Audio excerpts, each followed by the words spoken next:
Hey gang, short and sweet. Enjoy these true scary stories. And while you're listening, please check out my Patreon page to see how you can help support this channel for next to nothing and get cool perks like volumes before they go public, outtakes, and other cool stuff. Follow the link in the description. Also, I'm thinking about doing a Q&A video, but nothing live. Just anything that you want to know, shoot me your questions to unclejoshtruescarystories.com and I will put something together. I've had a number of requests asking about a face reveal and other stuff about me. I'd be happy to answer that, so sounds like something that would be kind of fun to do. Anyway, enough of that. Let's get started.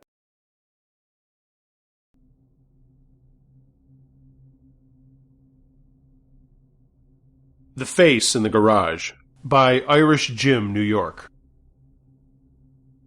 The story is true and was witnessed by myself and several of my friends back in probably around 1999 or 2000. I was with several friends at one of my friends' parents' house.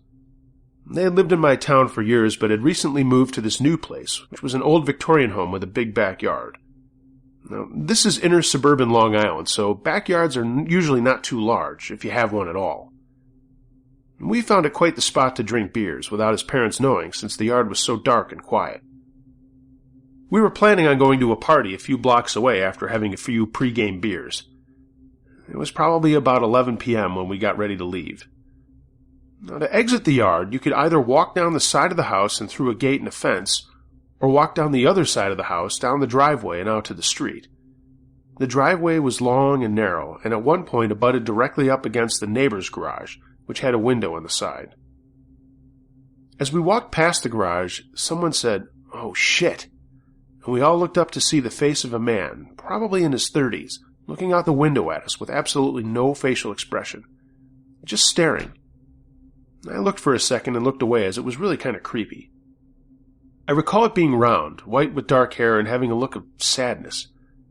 Everyone saw the face and was basically like, "What the fuck?" as they walked past, but no one freaked out too much. It was just kind of weird. My friend who lived at home said he hadn't met the neighbors yet, but he had seen an elderly couple coming and going a few times. He was surprised that they had someone younger living at the house. I remember we briefly discussed the man in the window for maybe a block or so, and talking about how he must have been some sort of weirdo son that lived with his super old parents. I recall kind of feeling sad for the guy for a few minutes, thinking how much it must suck to simply stare out your garage window at kids as they head off to do normal kid things. Never put much thought into the whole thing again after quite a while. My friend who lived next door to the Face house didn't mention it again either. But about 2 years later, I got a call from him one day and he's like, "Yo, I have the absolute freakiest thing to tell you." It turns out that his parents had met the neighbors, who were indeed an elderly couple from Ireland who had moved into the house in the 60s. They mostly kept to themselves until one day his father saw a whole bunch of cars in front of the house and people coming and going, and he knew what that meant. He was sure one of them had died. A few days after seeing all the people at the house, my friend's father saw the old man outside. The old man mentioned that indeed his wife had just passed away. He joked about what he could get for the house as he was looking to sell it and move in with one of his children who lived not too far away. My friend's father had never discussed the man's family with him before, and asked him how many kids he had. He said, I had 4. We lost my oldest son years ago when he was 32. He had been very ill. The old man moved out a month or two later, and a new family moved in shortly thereafter. My friend's father struck up a conversation one day with his new neighbors, and the new owner casually mentioned that he had grown up in town and said he couldn't believe he had bought the house considering its past. When my friend's father asked him why, he recounted how he knew one of the 4 kids who lived in the home from high school, and it was well known that their older brother had gone nuts when he came home from college in the mid-70s, and that he could often be seen walking around talking to himself. One night in the summer of 1987, the son hung himself in the garage and was found by his father. The family kept it very quiet, and it was never really talked about, though everyone knew it. To this day I can still see that sad look on the face in the window, and I have no explanation for what else it could have been. The couple's surviving children would all have been older than the person we saw in the window, and this person was all alone in a dark garage at 11 p.m. on a Friday night. I suppose there could be another explanation, but needless to say, I got the chills when I heard this story from my friend. Shit, I have the chills just writing it now. I still drive by the house fairly often, as I've moved back into the area, and I wonder if we should tell whoever is living there what we saw on that dark night 18 or so years ago. I, for one, wouldn't want to know.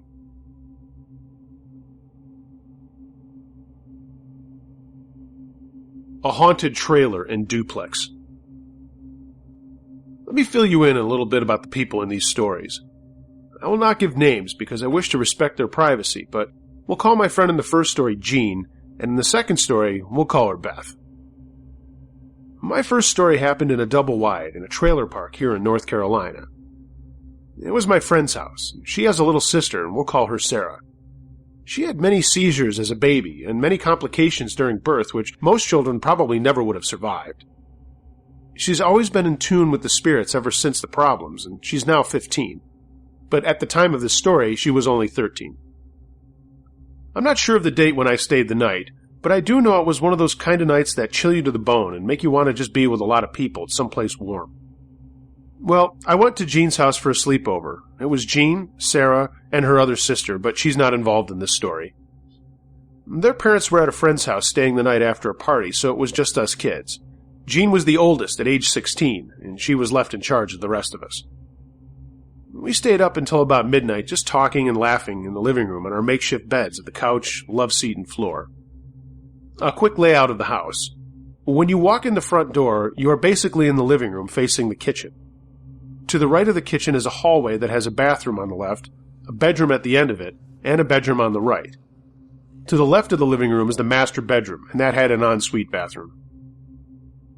After everyone had fallen asleep about 12:30, I had to go to the bathroom. And since the bathroom down the short hall was the closest, I started towards it, but something inside me told me not to go. Going against my gut feeling and deciding what was best for my poor kidneys, I went to the bathroom anyway. I did my thing and came out after the usual struggle with the jammed door. That thing was always getting jammed. But rather than recede, the feeling became stronger. I looked into Jean's parents' bedroom and noticed a sort of looming shadow in the far corner near the front of the house by the window. I figured it was nothing more than a shadow cast oddly by the streetlight outside, and just wrote it off. But the feeling was still there. I went back to the living room to see that Sarah had woken up and was acting oddly, as if someone were in front of her threatening her. I walked over to her, careful not to wake Jean and her other sister. Sarah acted as if I wasn't there, but the kitchen light started to go on and off like it does from time to time. I had heard that there was a presence of a girl whose name was Angela in the house. She went by Angel, and she liked to play with the light. And you knew it wasn't the electricity, because you always saw things moving when she was playing with the lights, like the TV or the water faucet going on and off. Finally, after what seemed like ages, Sarah lay back down and went to sleep like nothing had happened at all, and the light in the kitchen stopped flickering. I don't rightly know if there's an evil presence or something, but I do know that something happened on that land that didn't want them there.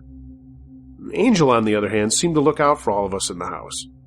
And also, as a little side fact, the cats they owned seemed to hate their parents' room after that night, and there was this permanent cold spot in the corner where I saw the shadow. The second story took place at my friend Beth's house, and it was a duplex. I don't know the history of the house, or for that matter, my friend's other house, but both gave me weird feelings. Also, Beth was living with her father at the time, and it was just me and her there the night that this happened. I was staying for a night or two because her father was out of town, and she didn't want to be in the house alone. I thought it was funny because she was 15 or 16 at the time, but I decided to stay anyway. She had failed to mention anything about her house being haunted because she knew I wouldn't stay, so I had no idea which had her so spooked and what was to come.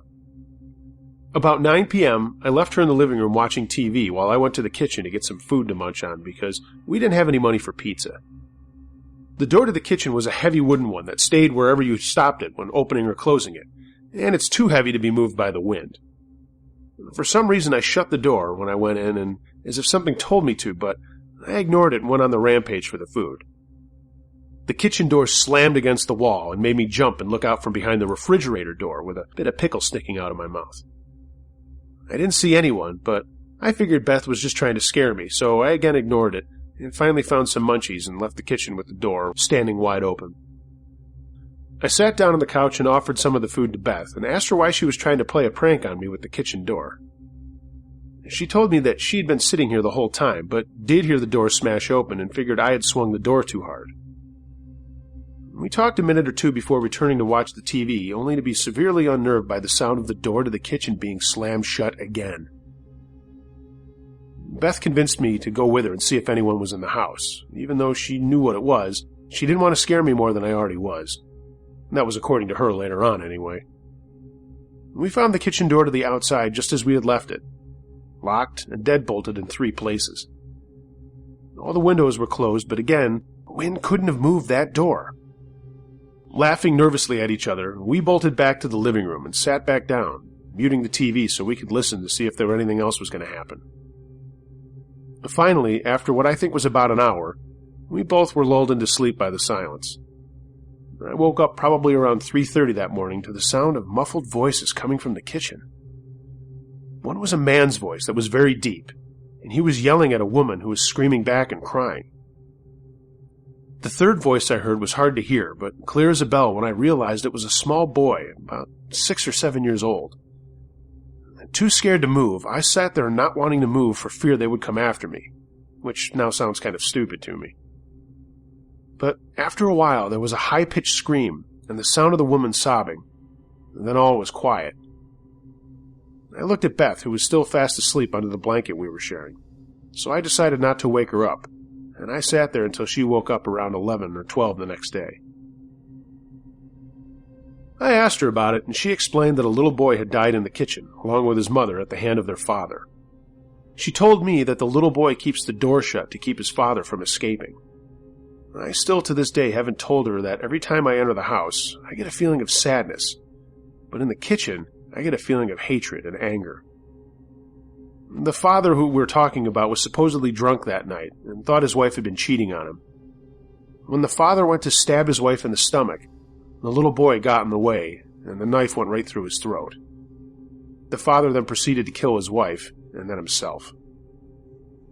I don't know why the ghosts were there, but I know what I heard, and it sounded to fit her story. She has moved out long since and hasn't been back. I'm thankful, too, because for her sake, I would never want to stay in a house like that again. We don't speak about what had happened that night either, because she said it was the first time that she had ever had a friend hear the fight and not think it was a dream. I know when I'm dreaming, and that was definitely not a dream. I didn't go and research the history of the house either, but I pray that what happened is not true, and it's just some wandering spirits who maybe picked that house to stay in. Lost Time by Herars.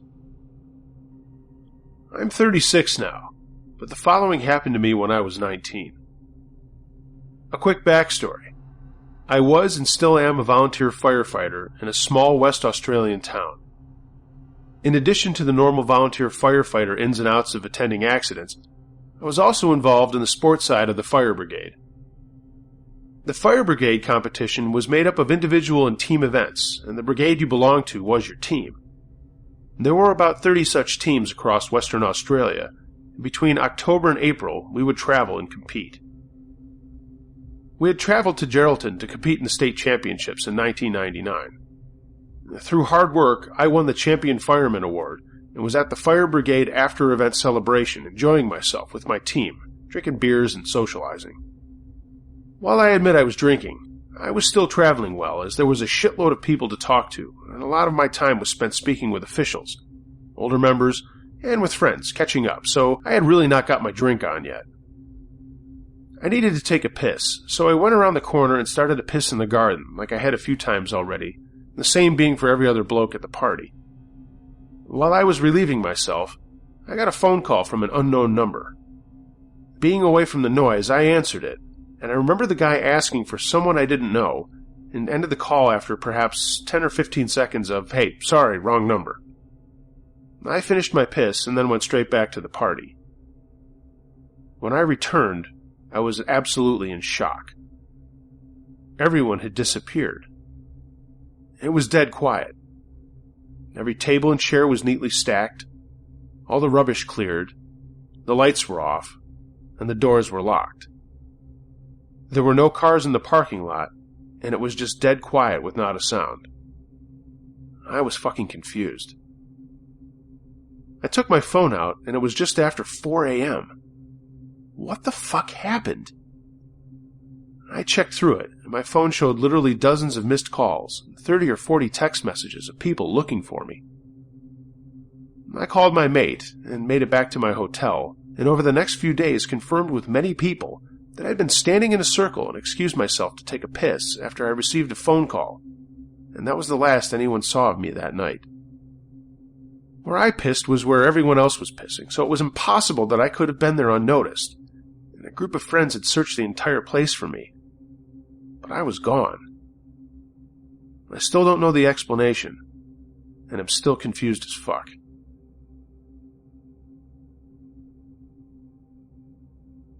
My haunted campus. Yeah, everybody says all colleges are haunted. Name one that doesn't have its fair share of ghost stories, and I'll show you a school that doesn't teach human students.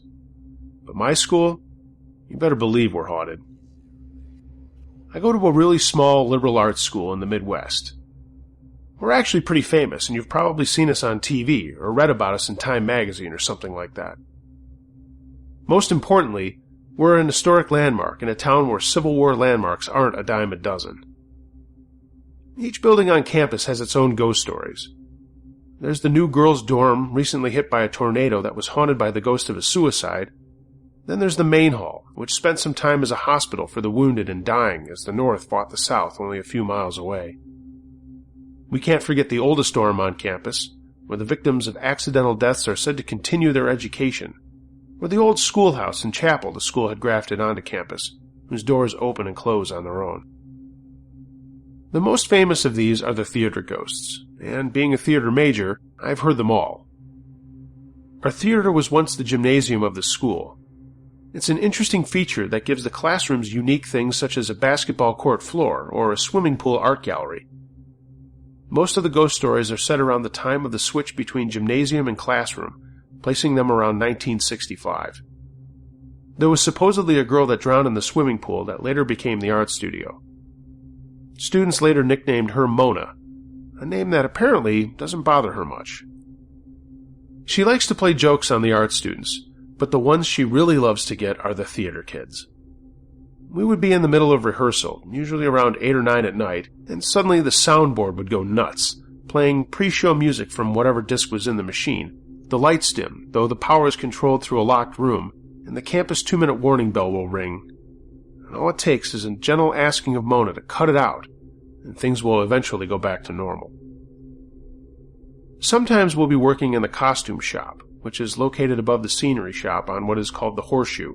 It's a long, dark, curved hallway that stretches above the house that contains the costume shop, dressing rooms, media closet, the sound and light booth, and so on. This hall is painted a combination of dark green and black, and when navigated during a show becomes a tippler's way of lighting instruments, boxes, and plastic gels. Oftentimes, sewing machines will be found unthreaded, and any attempts to thread them will reveal that the bobbins have been pulled out and are sitting on a neat pile beneath whatever fabric had just been worked on. Sharps carrying the last bit of neon pink thread will disappear from the cloth they were kept in, and when Mona is scolded, lightly of course, they will appear 2- or 3-fold, hidden in the folds of the fabric one had just searched through. Many times, people standing in the dressing rooms facing the mirrors will catch the barest glimpse of someone hurrying down the hall, silently, when no one else is in the building. And more disturbingly, someone working alone on the stage can hear chairs being moved in the dressing rooms, even though the Horseshoe is locked, and they are the only ones with keys. Other stories focus on a construction worker who was crushed beneath a steel beam during the construction of the fly system. Students working on the stage for an extended period of time will head over to the connected scenery shop only to find that someone has pushed the doors closed, which is never done because 1, we're lazy, 2, it's a fire hazard, 3, it's the only way to get ventilation into the shop, and 4, we're lazy. Other eerie things happen, such as freshly charged drills wind down after seconds of use, or tools that have been missing for weeks will appear miraculously center stage. Sometimes we had games of theater-wide hide-and-seek at theater parties, and during one of the games, one of the upperclassmen was it, and stopped suddenly left center stage. He reached out in front of him and grabbed at air. We all laughed at him from our hiding places because, though it was dark, it wasn't dark enough that we couldn't tell that there was nobody there. The upperclassman later claimed that he had seen very clearly the shape of one of his classmates standing on the stage who, when he grabbed for him, laughed and dodged into the legs. Only later did he remember that that particular classmate hadn't come to the party. One night a friend of mine was hanging out between the science building and the main hall at about midnight. This was a place where the old and injured horses were put to death during the Civil War. Suddenly, shrieks were heard echoing off the quad, coming from the main hall, and she and her friends got out of there quickly. Another friend used to work in the basement of the science center until late at night, and was locking up one night when she heard clearly the sounds of a horse whinnying. I myself was walking through the old chapel at 2 a.m, and clearly saw the shapes of small children running around the building through the stained glass. Another friend who lived in the new girls' dorm before it was remodeled due to the damage of the tornado recalled hearing the sound of a heavy trunk dragging across the floor of the storage room above her, from the middle of the room to the window. The room above her? And that's where a girl had hung herself from the window. And many people, including myself, who have lived in the oldest dorm on campus, have seen the indistinct figures sitting on the far end of the hall as they return to their rooms late at night. Each hall was mirrored by an identical hall on the floor with it, and the figures always move closer as you move closer to them, and further away as you move away from them. Sightings of these figures weren't restrained to a certain floor, but on all floors at any time between 12 and 5 a.m. Now, these may just be coincidences, and that's maybe exactly what they are. But for those of us who have experienced them, they'll never just be a trick of the eye. We know definitively our school is haunted. The Small Music Room by White Rocker. I live in the small town of Sedona, Arizona, and I just recently experienced something very strange. My story begins on an early Thursday morning. My mom was offered a job at this place where they use music as an alternative for therapy, and she was supposed to be the one that would sit inside a small room and turn the music on and off and adjust the volume. I told my mom that this job didn't seem legit, and honestly thought it was a crazy idea because we have something called Bluetooth nowadays, and why would anyone need to do something like this? She insisted, and I went with her to the interview, and the guy didn't seem happy that I was there with her. He gave us a 40-minute speech about his religion and how his best friend was his 90-year-old mother. While this was happening, he kept on staring at me every time I looked away, and I was surprised my mother didn't notice it as something unusual. At this point, I started to get this weird feeling in my gut, and the guy offered for both of us to go into this little room. And I said hell no, but my mom said yes, and she went in with the guy. Once they were both inside the room, the guy closed the small door. And there was a window that I could look through and still see my mom, and she was sitting in there for well over 20 minutes. It seemed to go well until I started to notice that the music was strange, and it didn't sound like anything I have heard before. After about another 5 minutes, the music started to become very loud and started shaking the walls. The guy started smiling and was staring at my mom, and I thought it was part of the therapy, so I didn't get involved just yet. Then I noticed the guy started twitching, shaking, and making weird noises. My mom started closing her eyes and losing her strength. While this was happening, I didn't know what to think of it, but I was starting to get scared. I looked around more through the small window and noticed there were 2 tubes feeding into the small room from somewhere else. At this point, I knew something was not right, and I opened the door and told my mom we needed to go. She was sluggish, like she was drugged. The guy started to yell and shake even more, and with a fast swing of his arms he slammed the small door shut, almost hitting my head while I was attempting to enter. He started going berserk, and I had no other choice but to break down the door and carry my mom out to our car. The guy didn't even leave the room, and was screaming louder and louder the further away we got from him. Once we left and we got home, my mom slept for 18 straight hours. Since this has happened, my mom has agreed to not take that job, and she told me she doesn't even remember that day.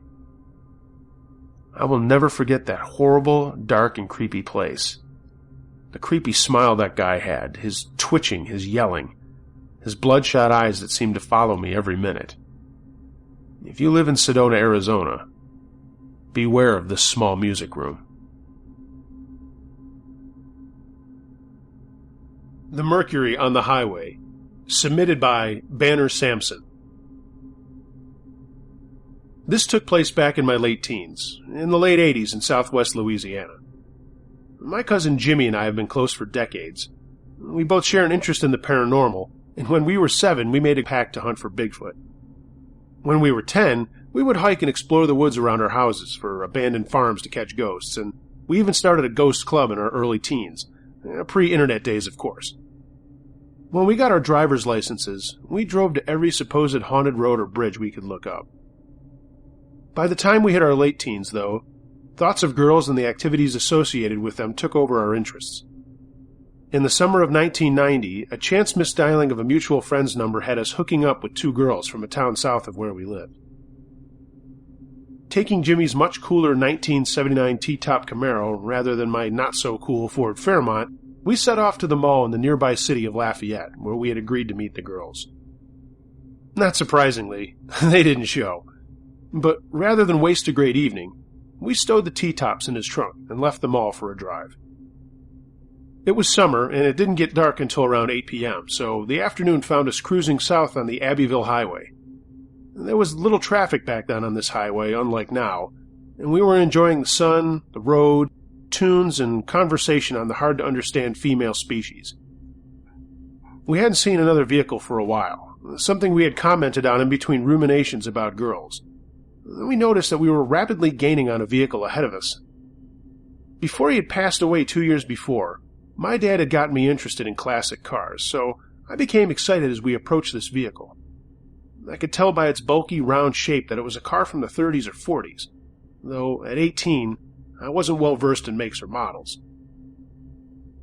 It was black and in mint condition, but it struck me as soon as we closed the remaining yards that the driver was likely to get in trouble for not having the proper registration tags on the car. I don't know about other states, but in Louisiana, for cars over a certain year, a special orange license plate is issued for classics before a certain year, exempting them from safety and emissions regulations. Jimmy made the move to pass, as there was no oncoming traffic, and I turned toward the driver to give him a thumbs up for having such a beautiful automobile. But it wasn't a man. It was a woman, and as we passed, I could see the face of a young boy, maybe 6 or 8 years old, in the back seat. As she turned to look at me, I saw a look of frightened confusion on her face. In the 10 seconds it took to pass, I had asked Jimmy to slow down as to drink in the car's pristine condition, and I noticed her hands grip white-knuckled on the wheel, the oddness of her clothing. My first thought was that she was going to some sort of costume party, because her clothing matched the car she was driving. The look on her face, though, was unsettling. She looked at me with ever-increasing confusion and fright.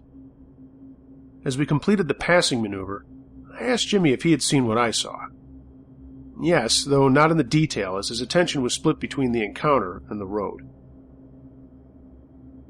The woman seemed in some distress, and I told him we should help, and he agreed. Half standing, I kneeled and reversed myself in the seat and stuck my head out of the T-top. I motioned for her to pull over, hoping that my expression would let her know that we did want to help her. She nodded, but still looking as if she was unsure, she began to pull to the shoulder of the highway. I sat back down as Jimmy slowed his car. Coming to a stop, I hopped out and headed toward where she was parked, except she wasn't. She, the boy, and the car were gone. There were no side roads at this section of the highway we were on. No driveways, no intersections, nothing but rice fields and tall grass. There was nowhere for her to have turned off or driven to. They were just gone. Jimmy and I stood there for a few minutes, talking excitedly, but the oncoming dusk soon had us driving away. In the subsequent years, I've looked through hundreds of pictures, and I'm sure I know it was a 1939 Mercury 8. The woman's style of dress was from the late 30s or early 40s. Every now and then Jimmy and I will talk about that day, but neither one of us has a good explanation of what happened. I still live and work in the area, and every now and then business takes me down that highway to Abbeville. It's all changed as urban sprawl from Lafayette encroaches ever further south, but I'm always on the lookout for that woman, her son, and her out-of-time car. I hope they're okay.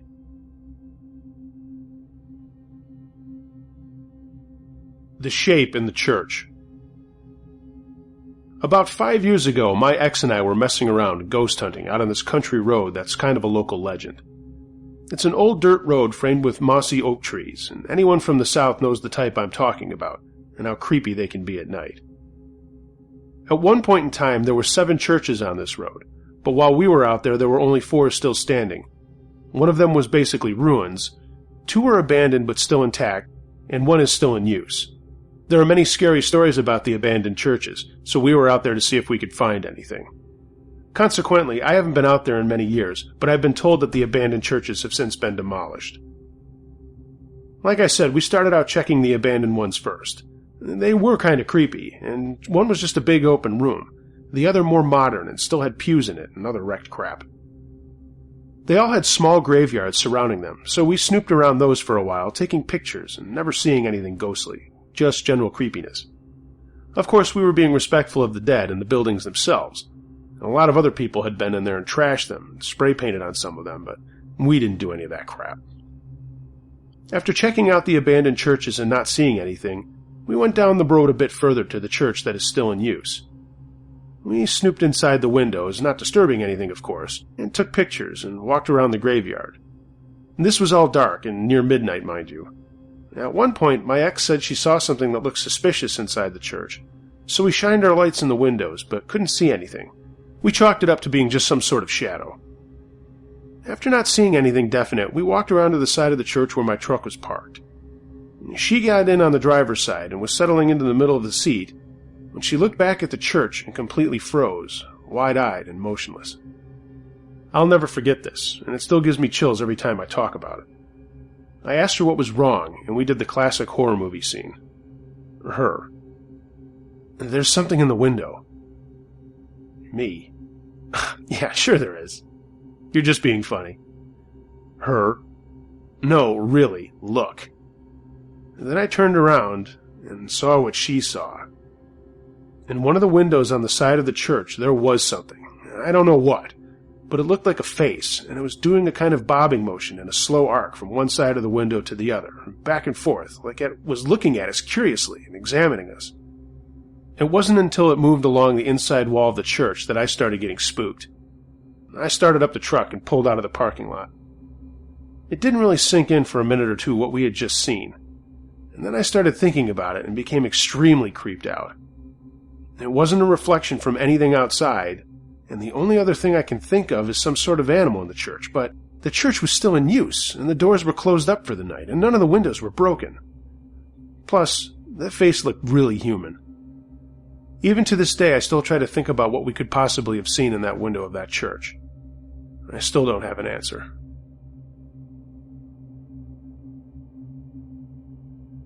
Ghost on the Point. Fells Point, Maryland, is a historic community on the Baltimore Harbor waterfront. In the 1700s, it was a port of call for merchants, sailors, traders, and all manner of riffraff, tramps, and vagrants. Today, the historic buildings host restaurants, bars, hotels, and shops. It's a popular tourist destination for visitors and has a thriving nightlife, but it also has a haunted side. The bar the Horseshoe came in on was a brothel and gambling house in the bad old days, and is touted as the oldest saloon in the country. The original saloon bar is still housed in the back of the building, but is shut off from the general public and now only used as storage. Why? This is where most of the ghostly activity occurs, and employees do not go back there alone. The place has seen its share of violence and even a death or two in the building over time. My husband was employed at another popular Fells Point bar during the 1990s, and it was called High Tops. This particular bar had been a boarding house for seaworthy travelers. The building suffered a devastating fire in the late 1700s, and one which took the lives of several unlucky residents. The bar staff often reported hearing footsteps coming from the second floor after the bar was closed, lights turning on and off, and objects were often moved or disappeared altogether. I thought the stories were fascinating, but did not believe in ghosts until my own encounter. I was visiting the bar before it opened for the day, and just hanging out on the second floor. My husband was in the kitchen, and the bartender, Donna, was behind me at the bar, cleaning, and I was looking out the window, just watching the traffic passing. Someone walked past me on the left-hand side, having come down the stairs, and walked behind me into the bar area. Even though my back was to the room, I distinctly felt the person go by, and saw a sleeve brush by me in my peripheral vision. It was a large white sleeve, and appeared to be old-fashioned. I've got to be honest, I really didn't think much of it, because there were so many historical reenactment groups in the area, it could have been someone like that. I turned to get a good look at the visitor, but there was no one else in the bar, just me and Donna. When I asked who had just come in, Donna replied that no one had. When I described what I saw, Donna just shook her head and said, "Yep, that's one of them." I knew what she meant, and was freaked out for the rest of the day, and Donna just kept on cleaning. The horse you came in on is still there, and High Tops has changed owners and names, but the place is still open for business. Be sure to check out Admiral's Cup and Admiral Fell Inn for other haunted happenings. Was this an incubus? These experiences took place at different times, though I have kept a journal regarding each experience. The first time was on February 4th, 2012. It was late in the evening, nearing midnight when this occurred. My fiancé, I'll call him Devin, had just returned home from work. And when he gets home, we have a routine of smoking upon his arrival. This night was no exception. We went out to his car and smoked, returning inside after we had finished. Allow me to explain the general layout of my living room. In it, there are 2 recliners and 2 couches. The recliners are usually claimed by my grandparents, while the couches are up for grabs for anyone else in the house. One of the couches is located next to the kitchen, and the other is located next to the TV, which is placed in the far right corner of the room. At the time, my eldest brother was lying on the couch that was next to the kitchen, so Devin and I took the couch next to the TV. I remember at the time my grandmother was watching a movie. Since I plopped down on the couch first, I was lying with my back pressed against the back of the couch, and Devin was lying in front of me on the edge of the couch. As we were lying there, I had a sensation in my leg as if I were about to have a muscle cramp. Since leg cramps aren't exactly delightful, I figured that if I ignored the feeling it would go away. This did eventually work, but the sensation changed. It wasn't until Devin sat up and announced he was going to take a shower that the sensation changed from cramping to stimulating. Let's just say I was becoming aroused. At first I thought nothing of it, as I can do this voluntarily. Though I will note the feeling was a lot different from when it was me. But I still suspected nothing other than a strong imagination. It wasn't until Devin left the room that I reconsidered my thoughts. Upon hearing the door close behind him as he went about his shower, the oddest thing happened in the hairline of a moment. I heard myself saying in my own head, "I want you," not knowing who I was addressing, what or why I was addressing them in such a manner. I didn't have much time to think about it, because right after I had said this, the stimulating feeling turned into something deeper. I was shocked and a bit confused as to what was happening. I had read multiple accounts on this subject where the victim is unable to move, and that it usually happens in the twilight stage of sleeping. Well, I was wide awake when this encounter happened, of that I'm sure. I had also tested my mobility and found that I was in fact able to move. This carried on for a good 5 to 7 minutes and stopped when Devin returned. I decided that it was simply my imagination running wild and that it would never happen again. Funny how wrong I was. The second experience was on March 14th, just a month later. I was lying in bed and Devin was in the kitchen getting some grub. Our bedroom TV was on, which was the only source of light, and I was actually facing away from it, lying on my side. Suddenly, I felt a presence enter the room, and the first thought in my head was, well, hello there. I wasn't scared by this, as I've had my fair share of experiences with the paranormal. I just continued lying quietly, listening to the silent scuffles this presence made as it drew nearer to me. The scuffling stopped, and I felt what seemed to be fingertips gingerly touch the top of my head and lightly caress my hair. As this went on, I had a sensation that overtook my entire body. The only way to describe the sensation was as if the entity were melting into me, becoming one with me. It was like a serene numbness. After my body was enveloped in this welcoming feeling, the intimate feeling began again. I was taken by surprise, but needless to say, I allowed it to happen. And this time I was receiving fractions of images in my head, and the only thing I could really catch was long black hair. I'm not sure how long this lasted, but even when Devin returned to the room, it didn't stop. I eventually fell asleep.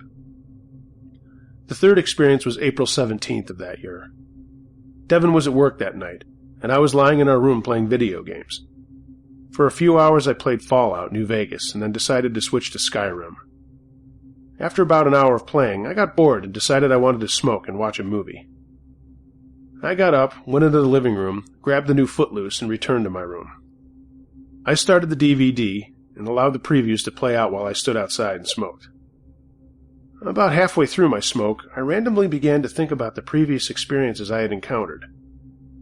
I had decided that he or it only came around the 14th of the month, and the 14th of April rolled around and he was nowhere to be found. So I was certain that he would never return again. I decided to try and speak to it, thinking I must be silly talking out loud to air. I said, "Where have you gone? Why haven't you come back?" It was odd. After I asked the question, I felt, not physically, but it was there, as if hands were placed on my hips, as if it were just holding me. I leaned back against what would be his chest if he were physical, smiled to myself, and then went back inside.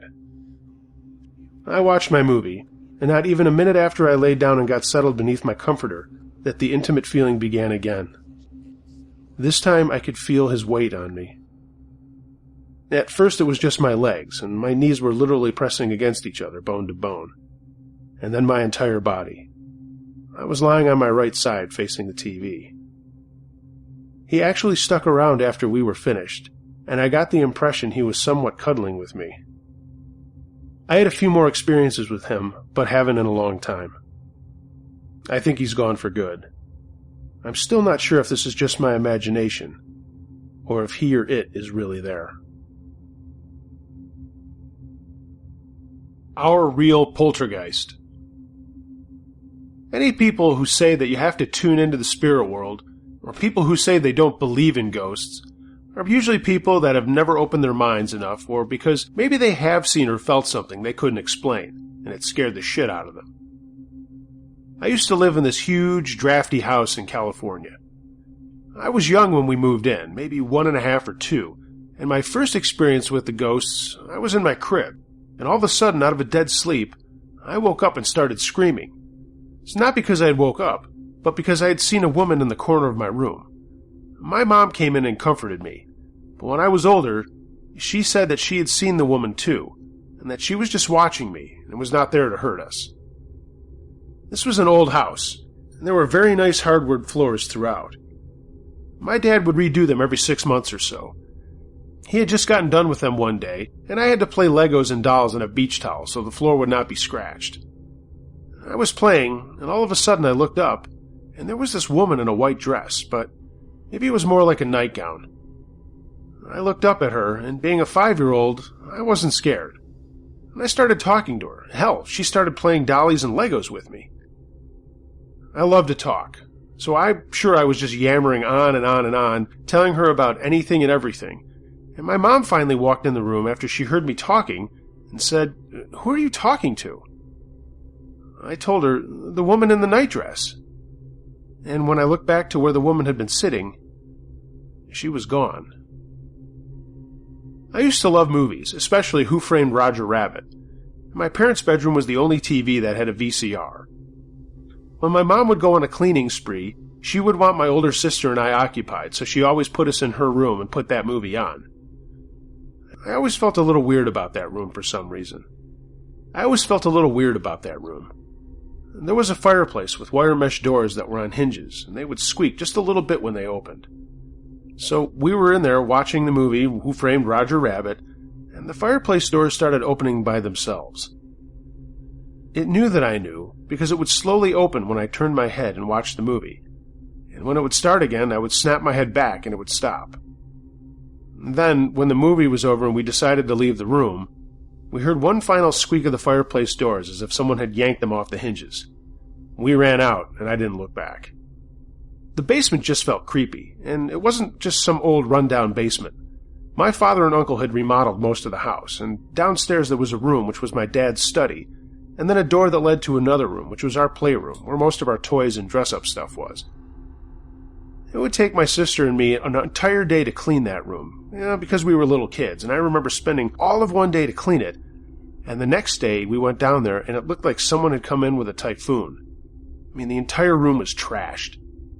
My mom was pissed, and she thought we did it, so we had to spend another day cleaning the room.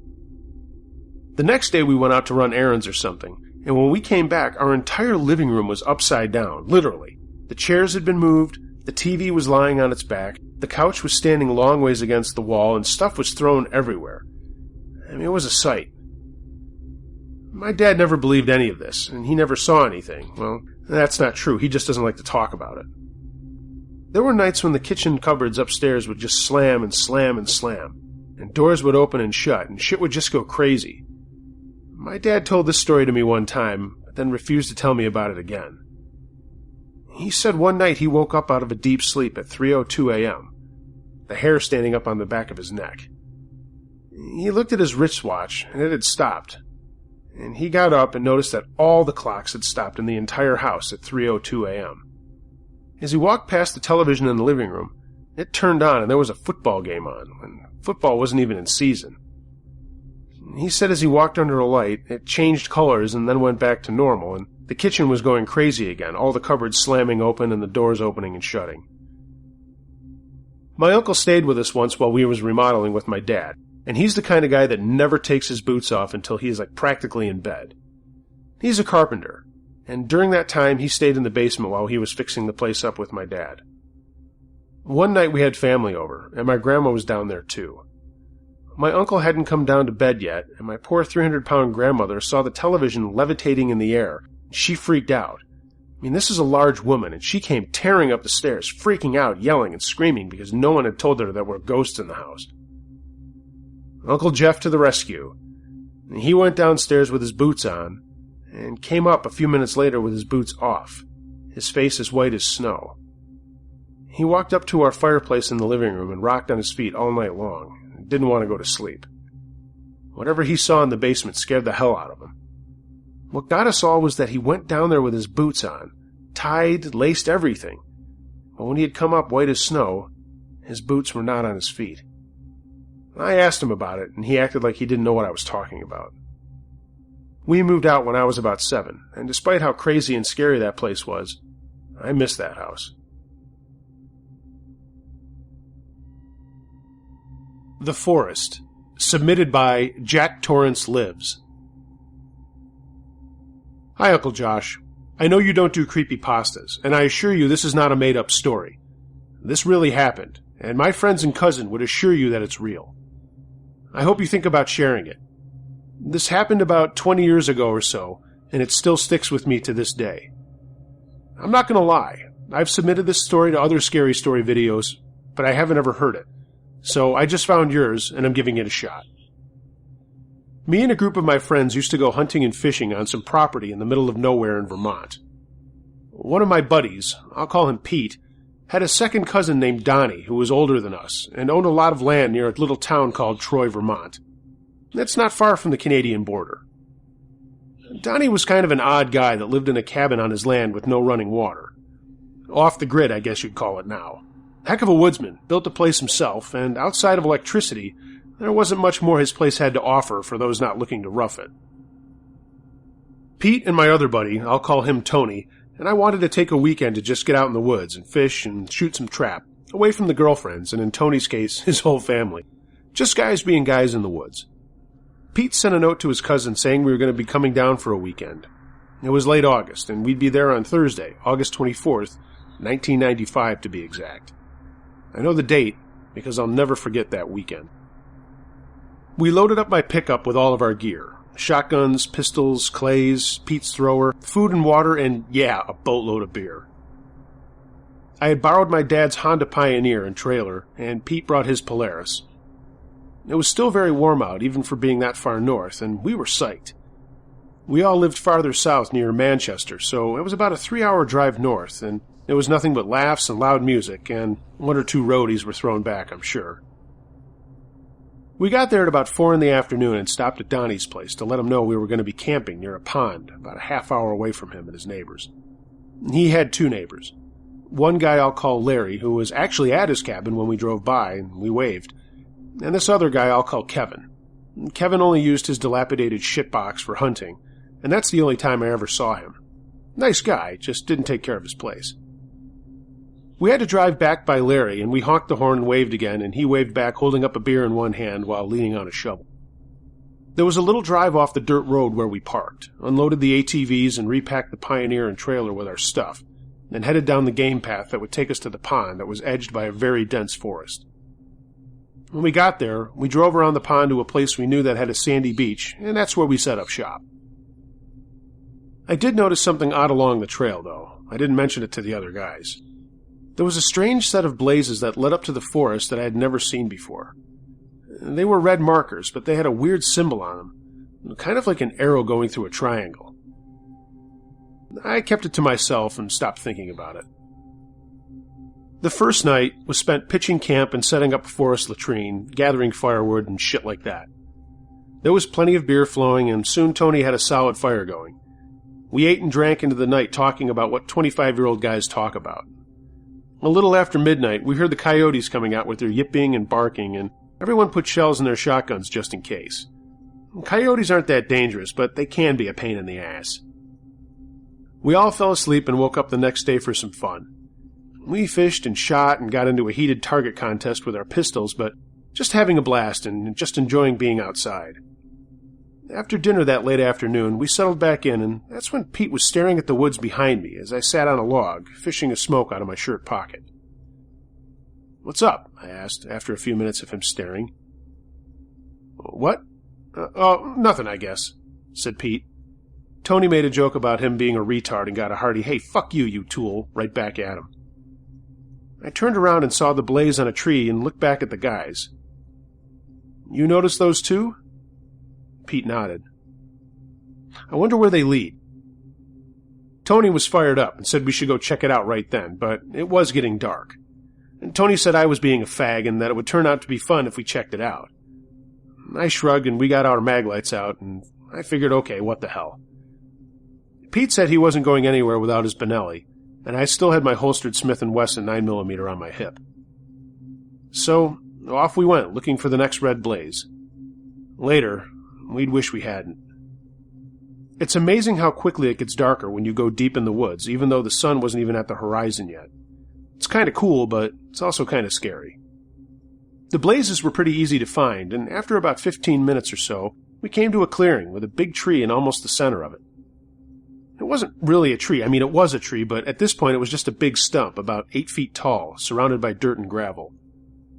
There was a large, flat stone off to the side of it, and it was eerie to take in as we bounced our light beams around the clearing.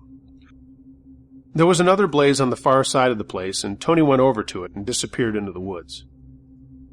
Pete and I just walked around the stump and rock and noticed that someone had placed rocks in a fire pit formation on the other side of the tree, forming a triangle, kind of like what was on the blazes.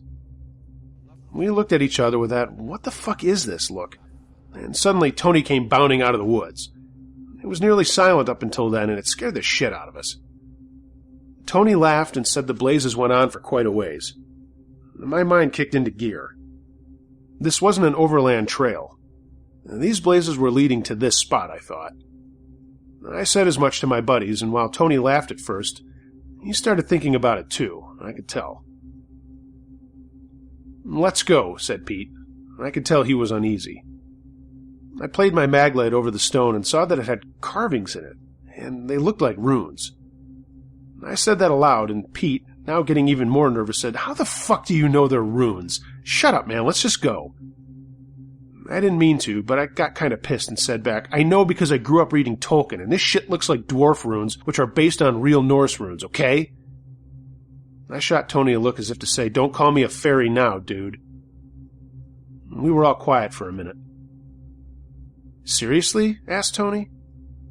I nodded, but said I'd come back tomorrow to look at them better, and said Pete was right, we should get back to camp. Once we got back there and had a couple of beers and a few swigs of some Jack Tony had brought, the mood lightened up. The only excitement that came was when the coyotes came out, and we saw some on the other side of the pond looking at us. They did cruise through our campsite that night, but they were just checking things out and looking for food. The next day we once again fished for a while and swam in the pond, but I know we were all thinking about the stone and what the writing on it said. I wasn't bullshitting about the runes. I remember reading all those Tolkien books and finding out that those runes were actually based on the real thing. A little before noon, we agreed to go back to the clearing and check things out again. When we got there, the first thing we noticed was that it was so quiet. I mean, it was like a curtain surrounded the entire thing that blocked sound out. I walked over to the stone and started scribbling the faint marks down in the back of a book I had brought, while Pete and Tony wandered around looking at stuff. Pete yelled out, "Hey, come and look at this!" None of us had noticed until then, but 2 4x4 posts had been put in the fire pit area. Tony kicked one of them, and they were in solid. "These weren't here last night," said Pete. Tony nodded. "We would have remembered this." I got the feeling that we were being watched all of a sudden and said maybe we ought to leave. We looked around and saw nothing, so we just shrugged and headed back to camp. And right away as we got into the forest, the sounds of the woods in midday came flooding right back to us. It was really frickin' weird. Tony made some sandwiches, and we all sat around talking about the clearing and had a couple more beers. Then we decided to shoot some trap and forgot about things and having a blast literally. After a while, Pete and Tony jumped in the water to clean up and swim around, and I looked at what I had written down. The only thing I could make of it was something about power coming with a gathering on the new moon. I told the guys what I had come up with. "When's the next new moon?" asked Tony. Nobody had any idea, but Pete said he would drive out to Troy to get a newspaper, and besides, we were here for 2 more full days and we needed more beer and stuff. So he made a list of things we wanted, and then took Tony's Polaris back to my truck. Tony and I spent more time getting wood together and splitting it up for our fire later on, knowing that Pete would be gone for a while.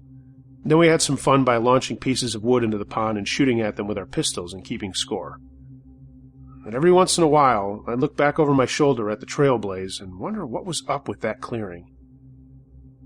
It was around 5 when Pete got back and said he stopped to talk to his cousin Donnie and asked him about the trailblazes, and he had seen them but didn't know much about them, except that they had popped up about 2 years earlier.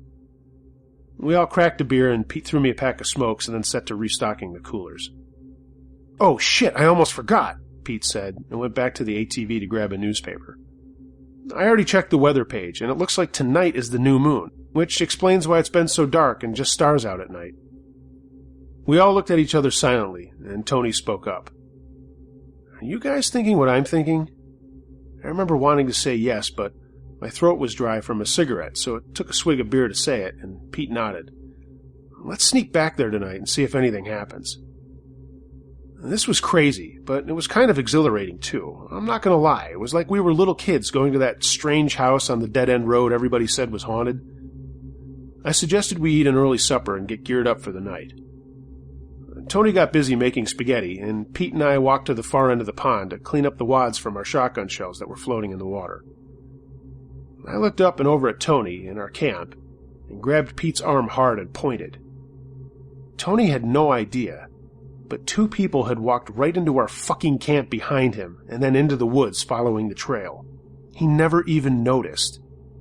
I yelled out, "Hey!" and we ran back to a startled Tony. "Didn't you hear those guys?" yelled Pete. "What guys?" "Jesus Christ, Tony, 2 guys just walked right behind you and into the trees. How the fuck did you not notice them?" "I swear to God, I didn't hear a thing," said Tony. We all made a dash for the woods, but there wasn't anyone on the trail, and we got all the way to the clearing, but no one was there. It was starting to get darker, and we realized we left a fire unattended, so we rushed back to camp. And there was a hissing sound as the pot for the spaghetti water boiled over, and we started to settle down, but were blown away by what just happened. Tony wasn't so sure we saw what we said we saw, but Pete was telling him he didn't know what he was fucking talking about. We were wicked jacked up at this point. We needed to calm down. Some pasta and water and a couple of beers helped that along. "Are you sure we should go back there tonight?" Pete asked. I remember there was a long period of silence. "Oh, for fuck's sake," I finally said. "There's nothing out there and nothing's gonna happen. Jesus, we're acting like a bunch of fucking little kids." "What if someone is out there?" asked Pete. "Look, we have firearms," I replied. "Now, I don't plan on shooting anyone or anything, but if someone fucks with us, we can at least show them that we're armed and have a little ground to stand on." "I don't know about this anymore," he said. "Maybe one of us should stay here just in case." Tony piped up. "That would be you, you little bitch." And despite the tension, I had to laugh. Pete would stay back and guard the camp, and Tony and I would go check things out. A little after 10, we headed out with our shotguns over our shoulders and pistols on our hips. We used the mag lights for a while, but as we got closer to the clearing, we turned them off and left the path for some heavily ferned area on the edge of the clearing. There was no one in the clearing that we could see in the darkness, but from the far side where the other trail was came a group of people in dark clothing. I'm not fucking kidding you. They had flashlights, and we watched as they went over to the stone and the lights went off. One of them flicked a lighter or something and lit a torch, and a couple of the other guys lit torches off of that one. There were 10 or 12 people, men and women all wearing dark shirts and pants, and they milled around for a few minutes, and that's when Tony poked me in the ribs. "The fire pit," he whispered. Holy shit. We hadn't noticed that there was another person standing in the fire pit with his wrists and ankles tied to the wood post we had seen earlier. The light from the torches shone on the face of a middle-aged man, and he had one of those things on his head and mouth like that creepy basement scene in Pulp Fiction with Bruce Willis. He was shaking his head around, but that's about all he could move. There was a pile of wood at his feet. Were these people going to burn this fucking guy alive? I thought. What were we going to do? I whispered to Tony, "We can't let them do this to this guy. We have to do something." Tony just stared ahead as another guy came out of the woods on the far trail. He had some sort of book in his hands and was saying some low chant, and the others started saying it too. We couldn't really make it out. The guy in the fire pit was trying to scream but couldn't. Just then, Tony moved and broke a branch. He might as well have fired off a shell from his shotgun. Every one of the people looked up and around the clearing. The main guy murmured something and the people started to fan out, 2 of them coming directly towards us. We froze, and we still talk about why we didn't get up and run to this day. We just froze there in the ferns and tried to hide ourselves as best we could. What if they found us? What would they do to us? Would we have to defend ourselves? I mean, who the fuck were these people? The 2 men broke out their flashlights and shone them right over our heads and kept walking towards us. We listened to their footsteps, and they stopped about 5 feet away, and I held my breath. "There's no one out here," said a deep voice. "At least not anyone who knows what's good for them," said the other guy. The footsteps then went back towards the rock and tree stump. I slowly raised my head and saw that the main guy had untied the other man from the fire pit, but had then tied his hands behind his back and put a sack or something over his head. Slowly, they all filed out of the clearing back down the far trail and faded into the darkness. I finally breathed out loud and nudged Tony to crawl back to the trail. We waited there for a while before thinking it was safe to use our lights and get back to camp. When I snapped mine on, I noticed that Tony had pissed himself, and we were both shaking uncontrollably. What the fuck had we just witnessed? We basically ran back to our camp, and in crazy voices told Pete to get some shit together and that we were going to get the fuck out of there. We threw some gear into the Pioneer and trailer, and Tony doused the campfire. We would come back the next day for the rest of our stuff. We followed the trail back to my truck and went past it to Pete's cousin's place. Donnie was home and let us in, but had a million questions as we were wild-eyed and breathing heavily. It took a while and a couple of beers for us to calm down enough to tell him about what we had seen. I told him everything, with the guys filling him in with things I forgot. I was still sweating and shaking and downing beers like it was no tomorrow. Donnie told us to calm down and that we were safe in his place. Look, we'll get the police tomorrow and we'll see what we can see. You guys are all right, though, right? We nodded, but I thought, what the fuck is all right after seeing a guy almost get burned alive? The four of us slowly eased up, and I think the sauce helped us settle down, and eventually we all fell asleep. The next morning, Donnie headed for Troy to call the state police. A guy came out, and Donnie told us to tell him our story. He listened politely, and during this time, Donnie's neighbor Larry came over to see what was up. The police officer didn't say much, just nodded, and Donnie said we should take him to where we had seen everything. At this point, I don't think he believed us, as we were stinking of sweat and beer, but it looked like he was going to entertain us, like it was a slow morning for him. We got everyone onto ATVs, and Donnie took the cop and Larry on his John Deere, and we went back to our camp by the pond. Nothing was wrong with it, and nothing was missing, so we started through the woods towards the clearing. As we stepped into it and walked around towards the stone, Tony pointed to the fire pit. It was clean. Not a branch, not anything, and no posts were in the ground. In fact, it looked like nothing had ever been dug there at all. Donnie and the police officer looked at us like we were bullshitting them about everything, and I immediately spoke up. Look, we are not lying. We saw that last night. We are not fucking kidding. My voice was trembling. The cop looked around and finally spoke. I don't think you boys saw anything, did you? He looked right at us with a strange smile. That voice. That voice was the same deep voice we had heard last night when we thought we were found out. Some people try to fool others when they don't know when to stop, said Larry. The other voice we heard last night. They both just looked at us, and finally Tony said, Yeah, maybe we just had too many beers. And he looked at me. Well, it's been fun, guys, said the cop. But I need to get back to the world of reality. He laughed and clapped me on the shoulder and started walking back to our camp. Donnie looked at us and shook his head in disgust, and headed off too. Pete spoke up. Did you guys just make up all that He stopped in mid-sentence and pointed to the rock. There were 2 bundles of sticks put together like torches sitting on it. Holy fuck. You weren't lying. That cop and Larry were the guys who almost found us. Or I guess did find us, Pete, I said. We slowly walked back to our camp and started packing our stuff up.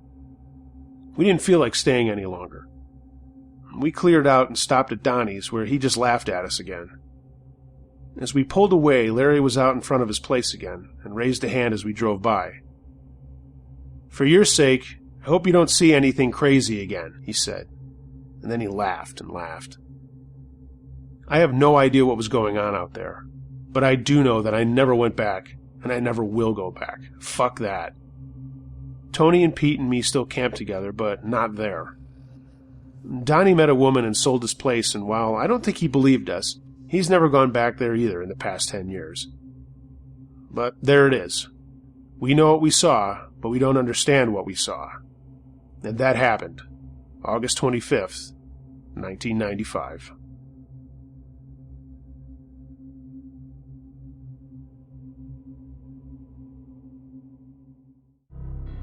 Thanks for listening, everyone. Please check out my Patreon page to see how you can keep ad-free content coming your way that you don't hear anywhere else. And please follow me on social media. Follow the links in the description of this video. Be well, gang. And until next time, remember to be wary of things that go bump in the night. It could be anything. A ghost, a monster, or the guy next door.